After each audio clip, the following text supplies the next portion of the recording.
Praise the lord. ఈరోజు దేవుని వాగ్దానము, వారు మిమ్మును అప్పగించినప్పుడు ఏలాగూ మాట్లాడుదుము, ఏమి చెప్పుదుము అని చింతింపకుడి. మీరేమి చెప్పవలెనో అది ఆ గడియలోనే మీకు అనుగ్రహింపబడును. మత్తయి సువార్త 10వ అధ్యాయము 19వ వచనము. సహోదరి సహోదరులారా, ఈ వాక్యం యేసయ్య తన శిష్యులను బోధించడానికి మరియు అద్భుతాలు చేయడానికి పంపుతున్నప్పుడు వారికి ఇచ్చిన సూచనలలో భాగం. యేసయ్య తోడేళ్ల మధ్యకు గొర్రెలను పంపినట్టు పంపుచున్నానని, పాముల వలె వివేకులను పావురముల వలె నిష్కపటులునై ఉండాలని వారు మహాసభలకు అప్పగించి తమ సమాజ మందిరములలో కొరడాలతో కొట్టింతురని, వారు మిమ్మును అప్పగించినప్పుడు ఏలాగూ మాట్లాడుదుము, ఏమి చెప్పుదుము అని చింతింపకుడి అని, మీరేమి చెప్పవలెనో అది ఆ గడియలోనే మీకు అనుగ్రహింపబడును అని తెలియజేస్తున్నాడు. ప్రియులారా, యేసుప్రభు శిష్యులు క్లిష్ట పరిస్థితుల్లో తాము ఏమి చెప్పాలనే దాని గురించి అతిగా చింతించవలసిన అవసరం లేదు. ఎందుకంటే వారు మాట్లాడవలసిన క్షణంలో వారికి అవసరమైన ఖచ్చితమైన మాటలు ఇవ్వడానికి పరిశుద్ధాత్మ దేవుడు వారికి ఉన్నాడు. ఆ సమయంలో తండ్రి ఆత్మ వారిలో ఉండి మాట్లాడుచున్నాడే గాని మాట్లాడువారు వారు కారు. ఇది విశ్వాసం మరియు దేవుని జ్ఞానం మరియు మార్గదర్శకత్వంపై ఆధారపడవలసిన అవసరాన్ని నొక్కి చెప్తుంది. అలాగే విశ్వాసులు తమ విశ్వాసం కోసం వ్యతిరేకత మరియు హింసను ఎదుర్కొంటున్నప్పుడు ఇది వారికి గొప్ప భరోసాను ఇస్తుంది. భక్తుడు ఈ విధంగా అంటున్నాడు, నా సహోదరులారా, మీ విశ్వాసమునకు కలుగు పరీక్ష ఓర్పును పుట్టించునని ఎరిగి మీరు నానా విధములైన శోధనలలో పడినప్పుడు అది మహానందమని ఎంచుకొనుడి. మీరు సంపూర్ణులను అనూనాంగులను ఏ విషయంలోనైనను కొదవలేని వారునై ఉండునట్లు ఓర్పు తన క్రియను కొనసాగింపనీయుడి. మీలో ఎవనికైనాను జ్ఞానము కొదువుగా ఉన్న ఎడల అతడు దేవుణ్ణి అడగవలెను, అప్పుడది అతనికి అనుగ్రహింపబడును.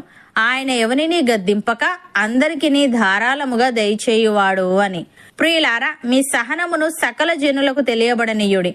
ప్రభువు సమీపముగా ఉన్నాడు. దేనిని గూర్చి చింతింపకుడి గాని ప్రతి విషయంలోనూ ప్రార్థన విజ్ఞాపనముల చేత కృతజ్ఞతాపూర్వకముగా మీ విన్నపములు దేవునికి తెలియజేయుడి. అప్పుడు సమస్త జ్ఞానమునకు మించిన దేవుని సమాధానము యేసుక్రీస్తు వలన మీ హృదయములకును మీ తలంపులకును కావలియుండును.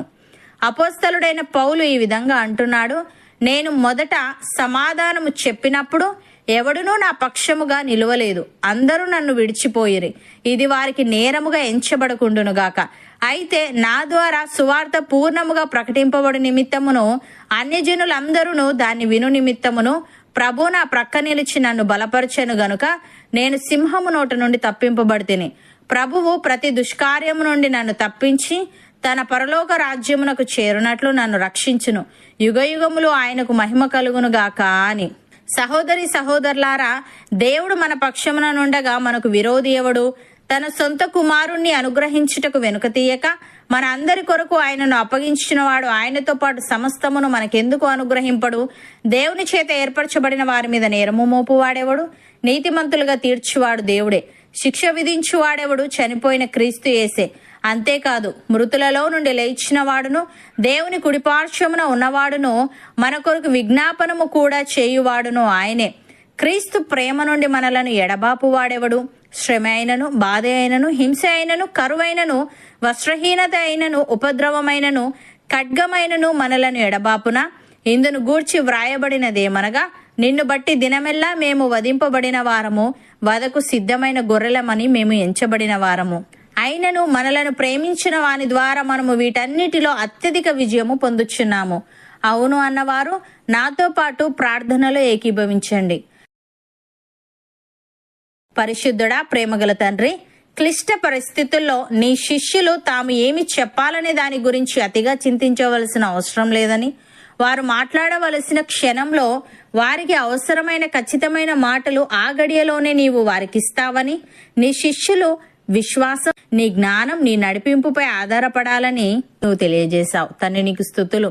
దేవా, మా విశ్వాసమునకు కలుగు పరీక్ష ఓర్పును పుట్టించునని ఎరిగి మేము నానా విధములైన శోధనలలో పడినప్పుడు అది మహానందమని ఎంచుకొని మేము సంపూర్ణులమును అనూనాంగులమును ఏ విషయంలోనైనను కొదువలేని వారమునై ఉండునట్లు ఓర్పు కలిగి ఉండుటకు సహాయము దయచేయమని, దేనిని గూర్చి మేము చింతపడక ప్రతి విషయంలోనూ ప్రార్థన విజ్ఞాపనముల చేత కృతజ్ఞతాపూర్వకముగా మా విన్నపములు నీకు తెలియజేస్తూ నీవిచ్చే సమాధానమును పొందుకునే వారంగా ఉండుటకు కృపచూపమని, నీ పరలోక రాజ్యమునకు చేరునట్లు మాలో ప్రతి ఒక్కరిని నీవే రక్షించమని యేసుక్రీస్తు నామమున ప్రార్థిస్తున్నాము తండ్రి. ఆమెన్.